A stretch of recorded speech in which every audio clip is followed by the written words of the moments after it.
روزگاری خواهد آمد همچون درنده خطرناک حمله ور می شود و باطل پس از مدتها سکوت نعره می کشد. مردم در شکستن قوانین خدا دست در دست هم می گذارند و در جدا شدن از دین متحد می گردند.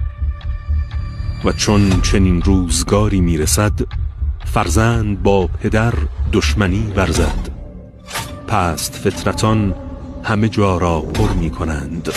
مردم آن زمان همچون گرگان و سلاطین آنها همچون درندگان و تهیدستان طعمه آنان و مستمندان چونان مردگان خواهند بود. مردم به گناه افتخار می کنند و از پاک دامنی تعجب می کنند و اسلام را چون پوستینی واژگونه می پوشند.